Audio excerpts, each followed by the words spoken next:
Hello প্রিয় student, তোমরা সকলে কেমন আছো?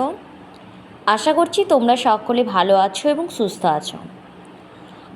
আজকে যে ভিডিওটি আমি বানাতে চলেছি সেটি কিন্তু তোমাদের জন্য খুবই গুরুত্বপূর্ণ একটা ভিডিও। কারণ তোমাদের অনেকেরই কিন্তু জানাচ্ছিল যে 6 সেমিস্টারের পত্র সাহিত্য আত্মজীবনী থেকে কীরকম প্রশ্ন হতে পারে। আমার কাছে যদি প্রশ্নগুলো থেকে থাকে তো তোমরা আমার কাছ থেকে চেয়েওছো। তো আমার কাছে যেগুলো ছিল আমি দিয়েছি। আর তোমরা কিন্তু অনেকেই আবার কমেন্ট করে আমাকে বলছো যে ওই সাহিত্য তত্ত্ব থেকে কিছু প্রশ্ন দিতে। তো দেখো, সাহিত্য তত্ত্বের প্রশ্ন মানে ওই সালের প্রশ্নগুলো আমার কাছে হয়তো এখন নেই, আমি খুঁজে পাইনি, অনেক দেখেছি। কিন্তু আমি সাহিত্য তত্ত্ব থেকে একটা বললে তোমরা ভিডিও বানিয়ে দিতে পারি যে কী ধরনের প্রশ্ন আসতে পারে, কোনগুলো গুরুত্বপূর্ণ। তোমাদের যদি সেটা খুবই দরকার থাকে তো অবশ্যই আমাকে কমেন্ট করবে, আমি তাহলে একটা ভিডিও তোমাদের দিয়ে দেবো যে কীরকম প্রশ্ন সাহিত্য তত্ত্ব থেকে আসতে পারে। আজকের আমার ভিডিওর বিষয় হচ্ছে 2022 সালে 6 সেমিস্টারের যে প্রশ্নগুলো এসেছিল, পত্র সাহিত্য রবীন্দ্রনাথ ঠাকুরের লেখা আর আত্মজীবনী যেটা রয়েছে সত্যজিৎ রায়ের যখন ছোট ছিলাম। তো এই দুটো মিলিয়েই তো আসে প্রশ্ন। তো এই প্রশ্নগুলোর অ্যান্সারটা আমি যতটুকু পারবো তোমাদের সাথে আলোচনা করে দেব, কিভাবে তোমরা লিখবে গুছিয়ে সেটাও কিন্তু আলোচনা করে দেব। তাই তোমরা ভিডিওটি শেষ পর্যন্ত দেখতে থাকো, তোমাদের অনেক কাজে লাগবে। আর আমি তোমাদেরকে শিওর দিচ্ছি যে এই সালের প্রশ্নগুলো শুধু করলেই হবে না, তোমরা যদি সমস্ত প্রশ্ন সমস্ত ধরনের একটু ফলো করো না, কমন পেয়ে যাবে। সালের প্রশ্ন এমন হয় না যে প্রতিটা বছরই একই রকম প্রশ্ন আসছে, কিছু কিছু নতুন প্রশ্ন কিন্তু এসে থাকে। তো আজ আমি সেই নতুন প্রশ্নগুলো তোমাদের সাথে আলোচনা করে দেব। দেখো, প্রথমে এখানে যে কোনো 5টি প্রশ্নে তোমাদের উত্তর দিতে হবে। 1 নাম্বারের এগুলো অ্যান্সার হবে। প্রথম প্রশ্ন আমরা দেখতে পাচ্ছি যে রবীন্দ্রনাথের ছিন্নপত্র কার উদ্যোগে প্রথম প্রকাশিত হয়। দেখো, ছিন্নপত্রে যে পত্রগুলি রয়েছে সেই পত্রগুলি কিন্তু আমি আমার চ্যানেলে আপলোড করে দিয়েছি, তোমরা চাইলে ভিডিওগুলো দেখে নিতে পারো। আর তোমাদের যদি আরও নতুন ধরনের জানার থাকে কিছু, আমি কিন্তু আরও নতুনভাবে তোমাদেরকে ভিডিও দিতে পারি এই পত্রের ওপর। যে পত্রগুলো রয়েছে 43 সংখ্যক পত্র, 61 সংখ্যক পত্র, 36 সংখ্যক পত্র, এই পত্রগুলো থেকে। তো এই যে প্রশ্নটা, এটা কিন্তু তোমাদের পত্রের মধ্যে সীমাবদ্ধ নয়, এটি কিন্তু পত্রের বাইরে, অর্থাৎ তোমাদেরকে একটু মানে বইগুলো ফলো করতে হবে। তো এখানে আমি দেখো অ্যান্সারটা একটু ছোট্ট মতো লিখে দিয়েছি, রামেন্দ্র সুন্দর ত্রিবেদীর প্রাবন্ধিক। মানে এটা কি বলো তো, কার উদ্যোগে? রামেন্দ্র সুন্দর ত্রিবেদীর উদ্যোগে কিন্তু এটা প্রকাশিত হয়েছিল। আর সালটা একটু তোমরা অবশ্যই দেখে নেবে, এটা আমার ঠিক মনে নেই। 2 নম্বর প্রশ্ন, শিলাইদহে রবীন্দ্রনাথ কেন যেতেন? কেন যেতেন? শিলাইদহেতে তিনি গিয়ে থাকতেন, সেটা আমরা পত্রের মধ্যে পড়েছি। তো এই জন্যই যেতেন কারণ তিনি এক জমিদার বাড়ির ছেলে, আর জমিদারি কাজে দেখাশোনার জন্যই তিনি শিলাইদহে যেতেন। আর শিলাইদহে যে 36 সংখ্যক পত্রটি কবে কোথায় রচিত, এভাবে কিন্তু প্রশ্ন আসতে পারে, তোমরা সেগুলোও পড়বে। আমি আমার ডায়েরি লিখছি, ডায়েরি বলতে কোন লেখার কথা বলা হয়েছে?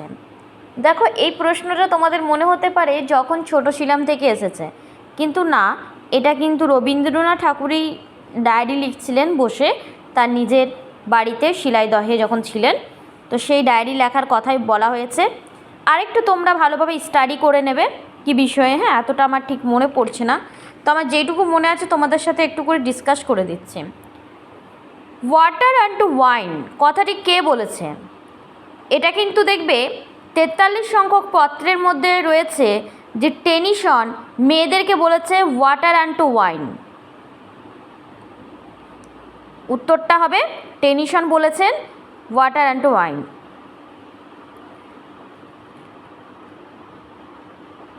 এবারে আমরা চলে যাব যখন ছোট ছিলাম ওইখান থেকে প্রশ্ন যেগুলো দেওয়া হয়েছে।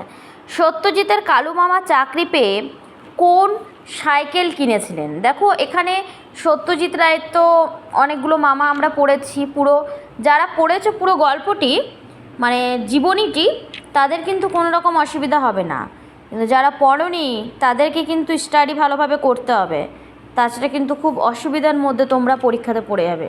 শুধুমাত্র গুটি কয়েক প্রশ্ন পড়ে কিন্তু উত্তর দেওয়া যায় না, তার জন্য পুরো বইটা স্টাডি করতে হবে। দেখো এখানে যে সাইকেলের কথাটা বলা হয়েছে, যে কালু মামা যে সাইকেল, কোন সাইকেল কিনেছিল, সেটা কিন্তু ওই যখন সত্যজিৎ রায় মামার বাড়ি চলে গিয়েছিলেন ভবানীপুরে, তো সেই পার্টটাতে তোমরা কিন্তু সাইকেলের নামটা পেয়ে যাবে।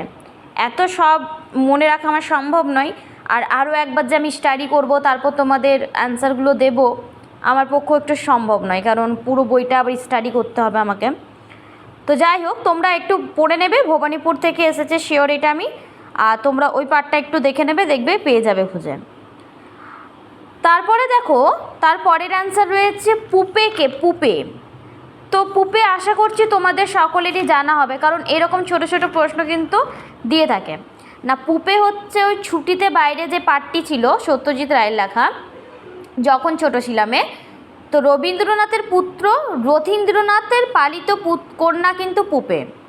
তো তোমরা এখানে অনেকেই বলতে পারো যে ম্যাম এখানে পুপে রবীন্দ্রনাথের পুত্র রথীন্দ্রনাথের পালিত কন্যা, মানে রবীন্দ্রনাথ ঠাকুর কোথায় এলেন এখানে? আসলে এখানে কি বলতো, সত্যজিৎ রায় একবার ওনার মায়ের সাথে শান্তিনিকেতন বেড়াতে গিয়েছিলেন, তখন আমাদের কবিগুরুর সাথেও দেখা করেছিলেন, আর সেখানে কিন্তু এক ছোট বাচ্চা ছিল পুপে, ওই পুপের সাথে কিন্তু সত্যজিৎ রায়ও খেলা করতেন আর কি। রথীন্দ্রনাথের পালিত কন্যা ছিল পুপে, তার প্রকৃত নাম ছিল নন্দিনী দেবী, আর শান্তিনিকেতনে কিন্তু সত্যজিতের খেলার সাথী ছিল পুপে। এভাবে তোমরা অ্যান্সারটা লিখবে। তারপরে আমরা দেখে নেব অতুল প্রসাদ সেন কোথায় থাকতেন। অতুল প্রসাদ সেন তো একজন গায়ক ছিলেন, বিখ্যাত গায়ক, আর তিনি থাকতেন লখনৌতে। সত্যজিতের মায়ের মাস্তুতো ভাই ছিলেন তিনি। যখন ছুটিতে বাইরে যে পার্টটি রয়েছে, সত্যজিৎ রায় যখন তার মায়ের সাথে ঘুরতে গিয়েছিলেন মাসির বাড়ি, তখন মাস্তুতো ভাইয়ের সাথে দেখা হয়েছিল ওই, এবং বেশিরভাগ কিন্তু মাস্তুতো ভাই আলাদা থাকতেন, লখনৌতে থাকতেন তিনি। তো ওনার বাড়িতে গিয়েও কিন্তু ওনার মা, মানে সত্যজিৎ রায়ের মা থাকতেন, তিনি লখনৌতে থাকতেন, আর তিনি খুব বড় বিখ্যাত গায়ক ছিলেন। নেক্সট প্রশ্ন দেখে নেব, খেলার সময় ফাদার ক্রিসমাস সাজতো কে? তো কে সাজতো, দেখো এটা ঠিক মনে নেই, আমার যতদূর মনে আছে যে ওটা হয়তো ভবানীপুরে যখন মামার বাড়ি গিয়েছিলেন তখনই হয়তো ক্রিসমাস সাজতেন, এইগুলো আছে, তোমরা একটু স্টাডি করবে তো। আর এছাড়াও আমি 1 নম্বরের কিছু প্রশ্ন তোমাদের সাথে আলোচনা করে দেব। তোমরা এখন স্ক্রিনে 2 নম্বরের প্রশ্নগুলো দেখতে পাচ্ছ। তো তার আগে আমি তোমাদের আরও কয়েকটা 1 নম্বরের প্রশ্ন বলে দেব, তোমরা একটু লিখে নাও। যে উপেন্দ্রকিশোর রায়চৌধুরীর কজন ছেলে মেয়ে, তাদের নাম। সত্যজিৎ রায়ের জন্ম ও মৃত্যুসাল তোমরা অবশ্যই পড়ে যাবে। তারপর সত্যজিৎদের গড়পাড়ের বাড়ির দারোয়ানের নাম কি ছিল? সত্যজিৎদের বুড়ো চাকরের নাম কি ছিল? ম্যাজিক ল্যান্টার্ন কি? এগুলো কিন্তু তোমরা অবশ্যই পড়ে যাবে। সোনা ঠাকুমাকে, তার কজন ছেলে মেয়ে? সত্যজিৎকে বুলা কাকা কী কী খেলনা দিয়েছিল? মানে এই সমস্ত প্রশ্ন, ছোট ছোট প্রশ্ন কিন্তু 1 নম্বরের ক্ষেত্রে দিয়ে থাকে।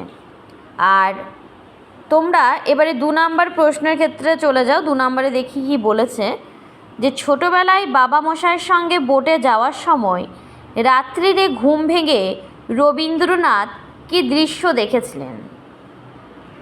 রাত্রে ঘুম ভেঙে রবীন্দ্রনাথ কিন্তু একটা দৃশ্য দেখেছিলেন, কিন্তু এটা আমরা পড়ার ক্ষেত্রে প্রথমে পেয়েছিলাম।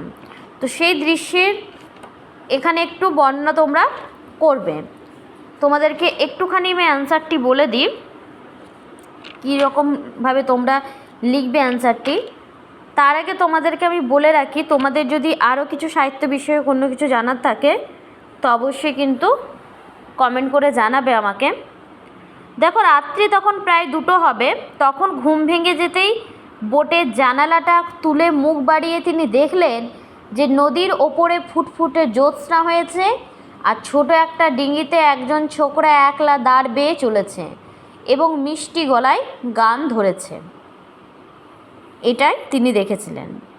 মেয়েদের যেন জলের সঙ্গে বেশি ভাব, কত সংখ্যক চিঠিতে একথা লিখেছে রবীন্দ্রনাথ?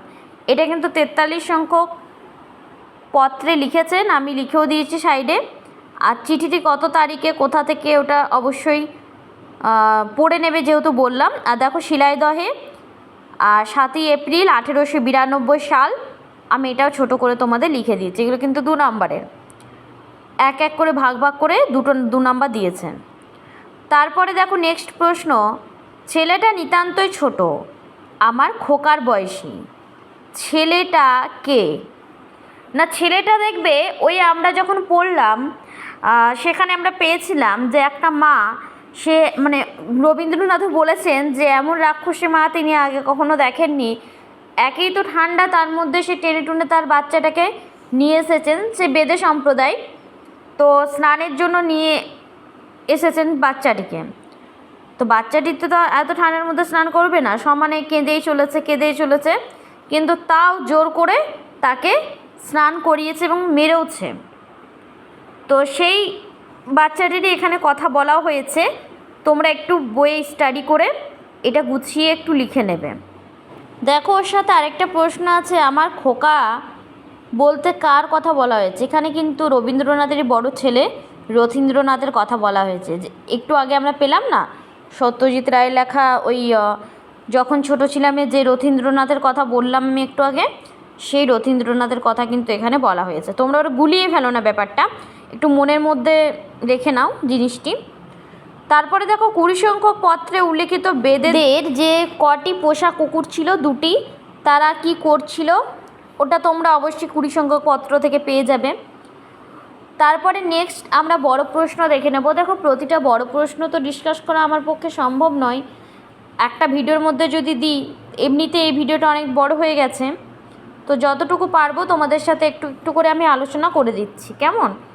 আর তোমাদের যদি আরও কিছু জানার থেকে ভেতর থেকে, তাহলে আমি কিন্তু পুরো বইটা পড়ে তোমাদের লাইন বাই লাইন মানেও বুঝিয়ে দিতে পারি। তোমরা আমাকে শুধু কমেন্ট করে জানাবে। তারপরে দেখো নেক্সট প্রশ্ন, নন্দলাল বসু বাঘের লেজের ওপর কিন্তু কালো রং কেন দিয়েছিলেন? তো এটা কিন্তু একটু মানে স্কুলে যে পার্টটি আছে ওখান থেকে কিন্তু খুব একটু বড় পার্ট, তোমরা একটু পড়ে নেবে। আসলে উনি দিয়েছিলেন যে সত্যজিৎ রায় জিজ্ঞেস করেছিলেন কথাটা ওনাকে যে কেন কালো রং দিয়েছেন, লেন্সটা কেন? তখন তো সত্যজিৎ প্রচণ্ড ছোট ছিলেন। তো তিনি বলেছিলেন ওই রান্নাঘরে চুরি করে খেতে গিয়েছেন, পুড়ে গেছে আর কি, এরকম কিছু একটা বলেছিলেন। সে এখন আমার মনে পড়ছে না এই মুহূর্তে, তোমরা একটু পড়ে নেবে। আর উপেন্দ্র কিশোর দের 5 ভাইয়ের মধ্যে কোন 2জন ভাই ব্রহ্মধর্ম গ্রহণ করেননি, তাদের নাম কিন্তু বলেছেন। যারা করেনি তাদের, পাগলা গরু আর ধনদাদুর যে ঘটনাটি ঘটেছিল সেটা তোমরা একটু বিস্তারিত আলোচনা করবে। আর এখানে দেখো লাস্ট প্রশ্ন দিয়েছি, স্কুলে টিফিনের সময় সত্যজিৎ কি খাবার খেতেন? দেখো অনেক ছেলে মেয়ে কিন্তু বাড়ি থেকে টিফিন বাক্সে খাবার নিয়ে আসতো, কিন্তু সত্যজিৎরা খেত 1 পয়সায় একটা করে আলুর দম। তাদের খেলা ছিল আবার ডাংগুলি এবং লাট্টু। তো এই হয়ে গেল তোমাদের সমস্ত 1 নাম্বার আর 2 নাম্বার প্রশ্নের 2022 সালের। তোমরা এক্সামটা দেবে 2025-এ, মানে 22-এরটাও এতটা গুরুত্বপূর্ণ নয়। তোমাদের কাছে ইম্পর্টেন্ট হচ্ছে 2021, 2023, বুঝেছ? 22-এরটা ইম্পর্টেন্ট নয় বলতে 22 থেকেও কিছু প্রশ্ন দেবে, কিন্তু বেশিরভাগ দেবে তোমাদের 21 থেকে আর 23 থেকে। তোমরা সেই প্রশ্নগুলো স্টাডি করে নেবে। 24 সালের প্রশ্নটা তোমাদের কাছে এতটা গুরুত্বপূর্ণ নয়। তো যাই হোক, শুধুমাত্র সালের প্রশ্নগুলো পড়ে গেলেই হবে না। আমি তোমাদেরকে বারবার বলবো, তোমরা শুধু বইগুলো পড়ো। কি প্রশ্ন এসেছে কি গিয়েছে দেখতে হয় না, সেগুলো তো দেখবে। সেগুলো দেখবে কখন? যখন তোমাদের পুরো বইটা একদম পড়া হয়ে যাবে। শুধু প্রশ্নগুলো দেখলে আর অ্যান্সারগুলো নিজের মন থেকে বললে, বুঝেছো? তাহলে কিন্তু হয়ে যাবে, আর তোমাদের পড়তে হবে না তাহলে বেশি। আর তোমরা যদি ভাবো যে শুধু সালের প্রশ্ন কটাই পড়ে যাবো, বই খাতা কিছু পড়বো না, তাহলে হবে না। তাহলে ভালো নাম্বার কোনো মতেই আসবে না। যদি 80-90% আনতে চাও তো বইগুলো ফলো করো, বইগুলোই পড়ো। তারপরে আমরা নেক্সট দেখে নেব বড় প্রশ্ন। দেখি কি আসছে বড় প্রশ্ন। দেখো বড় প্রশ্ন বলতে এখানে ওই চিহ্নপত্র থেকে এসেছে বেদেদের বাসস্থানের দারোগা আসার কি ঘটনা ঘটেছিল। এখানে 3টি প্রশ্ন করতে বলেছে, 3টি প্রশ্ন করবে। প্রবাসী বাবুর ঘরে ফেরার সময় নদী তীরে কবি কিভাবে তাকে দেখেছিলেন, কবি বলতে এটাও কিন্তু ছিন্নপত্র থেকে রবীন্দ্রনাথ ঠাকুরই দেখেছিলেন, সেই দৃশ্যের কথা তোমরা এখানে লিখবে। ক্রিসমাসের সময় সাহেবদের দোকানে গিয়ে কেমন অভিজ্ঞতা হয়েছিল বালক সত্যজিতের, এটা লিখবে। আঙ্কেল টমস কেবিন ছবি দেখতে গিয়ে কী মজার ঘটনা ঘটেছিল। আর অমল ধবল পালে লেগেছে মন্দ মধুর হাওয়া, সত্যজিতের স্কুল জীবনে গানটির ভূমিকা কী ছিল। দেখো, আঙ্কেল টমস কেবিন থেকে যে এসেছে মজার ঘটনাটি, সেটা তোমাদেরকে একটু আমি বলে দিই। যখন ভবানীপুরে সত্যজিৎ ছিলেন তখন প্রথম তিনি তখনও কিন্তু ফিল্মে আসার কথা আসেনি। তখনকার বিলেতি যে হাউসগুলো, সেখানে কিন্তু ছবির সঙ্গে কথার বদলে শোনা যেত সাহেবদের বাজানো পিয়ানো। তখন তো আর কথা বলতো না, ছবির সাথে সাথে পিয়ানো বাজাতো আর ওই সিন চলতো আর কি, ছবি। অর্থাৎ সবই ছিল নির্বাক ছবি। তখনও কিন্তু সবাক ছবি দেশে আসেনি, অনেক আগেকার কথা আমি বলছি, যখন সত্যজিৎ খুবই ছোট ছিলেন। সে সময় সত্যজিৎ দেখেছিলেন যে সিনেমাগুলো আর কি দেখেছিলেন, তার মধ্যে একটা হচ্ছে আঙ্কেল টমস কেবিন। তিনি দেখেছিলেন থিফ অফ বাগদাদ, তারপর বেনহার, এগুলো দেখেছিলেন। বেনহার, থিফ অফ বাগদাদ এবং আঙ্কেল টমস কেবিন। গ্লোবে প্রথম ছবির সঙ্গে স্টেজে নাচ গানের বন্দোবস্ত কিন্তু ছিল। আঙ্কেল টমস কেবিন ছবি দেখতে গিয়ে এক মজা হয়েছিল। কি মজা হয়েছিল এবারেই তোমরা জানতে পারবে। তোমরা এভাবে লিখবে, পরীক্ষাতে খাতায় এভাবে লিখবে যে বাড়ির সবাই মিলে গেছে গ্লোবের সিনেমায়। নিগ্রোদাস আঙ্কেল টম তার নৃশংস মনিব সাইমন লেগ্রিরের চাবুক খেয়ে দোতলা সিঁড়ি থেকে গড়িয়ে পড়ে মারা যায়। আমাদের সকলের রাগ গিয়ে পড়ল সাইমন লেগ্রির ওপর। ছবির শেষের দিকে টম ভূত হয়ে ফিরে আসে মনিবের কাছে। মনিব সেই ভূতের দিকে চাবুক চালায়। টম হাসতে হাসতে তার দিকে এগিয়ে আসে। কালু মামা আমার পাশে বসে হাঁ করে ছবি দেখতে দেখতে হঠাৎ তার থাকতে না পেরে হল ভর্তি লোকের মধ্যে সিট ছেড়ে উঠে দাঁড়িয়ে পড়ল আর চিৎকার করে বলতে লাগলো, হালাই এহান চাবুক মারে শয়তান, এবার বুঝবি তোর পাপের ফল। এই লাইনটা তোমরা কোটেশনের মধ্যে রাখবে। তো এই হবে অ্যান্সারটা, এইটুকু লিখলেই 5-এ 5 একদম পেয়ে যাবে। তো এটাই একটা মজার ঘটনা ঘটেছিল। স্টেজের মধ্যে তিনি দাঁড়িয়ে সকলের সামনে এভাবে বলেছেন। তো এটা তো সত্য ছিল না, এটা সিনেমার মধ্যে দেখানো হচ্ছিল, কিন্তু তখনকার সিনেমা মানে বুঝতেই পারছো। আরেকটা যেটা রয়েছে, অমল ধবল পালে লেগেছে মন্দ মধুর হাওয়া, সত্যজিতের এটা স্কুল জীবনে একটা গান ছিল। সেটার ভূমিকা কেন এটা এত গুরুত্বপূর্ণ দিয়ে এত মনে রেখেছিলেন সত্যজিৎ রায়, এত বছর পরেও তিনি এই গানটা উল্লেখ করেছেন তার আত্মজীবনীর মধ্যে। তো চলো আমরা একটু গানটি সম্পর্কে জেনে নিই। সত্যজিৎ যে স্কুলে পড়তেন তার নাম ছিল বালিগঞ্জ গভর্নমেন্ট স্কুল। স্কুলের বাৎসরিক প্রাইজ বিতরণী অনুষ্ঠানের কিছুদিন আগে থেকে আশুবাবুর ব্যস্ততা বেড়ে যেত, কারণ তিনি ছিলেন ড্রয়িং মাস্টার। হলঘর সাজানো ভার থাকতো তার উপর। ছেলেদের আঁকার ছবি প্রদর্শনী হবে, সেটার দায়িত্ব আশুবাবুর। প্রাইজের আগে বিভিন্ন অনুষ্ঠানের মধ্যে একটা মার্কাসারা আইটেম আছে, সেটাও আশুবাবুর অবদান। আইটেমটা হচ্ছে মিউজিক ড্রয়িং। স্টেজের ওপর ব্ল্যাকবোর্ড আর রঙিন চকখড়ি রাখা থাকবে। একজন ছাত্র একটা গান গাইবে আর সেই গানের সঙ্গে কথা মিলিয়ে আরেকজন ছাত্র ছবি আঁকবে। সত্যজিৎ যতদিন স্কুলে ছিলেন প্রতিবারেই একই গান গাওয়া হতো, আর গানটি ছিল রবীন্দ্রনাথের। অমল ধবল পালে লেগেছে মন্দ মধুর হাওয়া, দেখি নাই কভু দেখি নাই এমন তরণী বাওয়া। মানে এই গানটা গাইবে আর বোর্ডের মধ্যে একটা স্টুডেন্ট ড্রয়িং করবে আর একজন এই গানটা গাইবেন। যেহেতু জানা হয়ে গেছে যে কীরকম কী ড্রয়িংটা হবে, তাছাড়া তো গানের তালে মিলিয়ে ছবি আঁকাটা টাফ। আর যে বয়সে আঁকতেন সে সময় তো তারা যথেষ্ট ছোট ছিলেন। শেষের 2 বছর ছাড়া প্রতিবারই একই আর্টিস্ট ছবি এঁকেছে। সে ছিল 3 ক্লাস উঁচুতে পড়া হরিপদদা। হাত এবং নাক এই দুটো জিনিসের ওপর হরিপদদার আশ্চর্য দখল ছিল। হল ভর্তি লোকের সামনে নার্ভাস না হয়ে হরিপদদা প্রতিবারই সুন্দর ছবি এঁকে ফেলত।